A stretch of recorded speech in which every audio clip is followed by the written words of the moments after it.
Types of crystalline solids.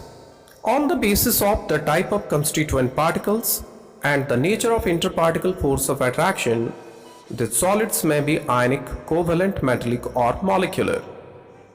Ionic solids. Here the constituent particles are oppositely charged ions, cations and anions, which are bonded together by strong Coulombic force or electrostatic force of attraction. For example, in sodium chloride, the constituent particles are sodium ion and chloride ion. General characteristics of ionic solids.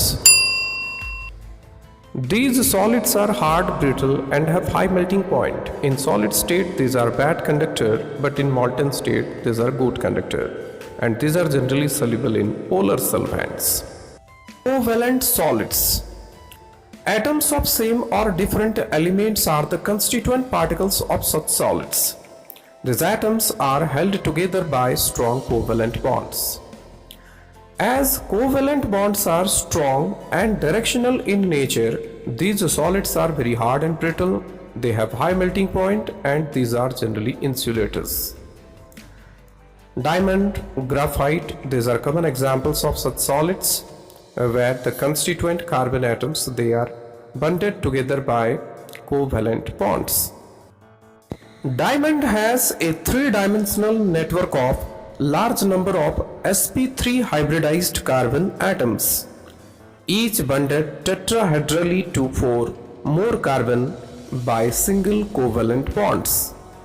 It makes diamond extremely hard crystal with very high melting point. Diamond does not conduct electricity. Graphite has sp2 hybridized carbon atoms. Each carbon atom is covalently bonded to 3 other carbon atoms of same layer by single bonds, forming a layer of hexagonal rings.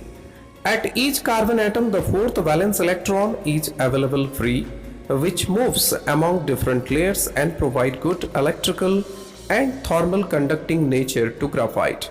Different layers are connected by van der Waals forces, which are quite weak. Hence, the layers can slide over each other and make the graphite soft and lubricating solid. Metallic solids. The constituent particles are positively charged metal ions and ferroelectrons, which are formed from the metal atoms. The particles, they are bonded together by metallic bonds. Metallic bond involves the interaction between the metal cores, which are also called as kernels, and a sea of mobile electrons. Each metal atom contributes one or more electrons towards sea of electrons. These electrons are evenly spread out throughout the crystals and hold the positive ions or the kernels together. Here the pink particles, they are representing the kernels, which are the metal cores, and the valence electrons, they are getting delocalized. In this way, metallic bonds get formed. The strength of metallic bond depends upon the number of electrons contributed by each atom. Characteristic properties. Most of the metals are quite hard and tough. They have high tensile strength. These are malleable and ductile. They have high melting and boiling point. These are good conductor of heat and electricity.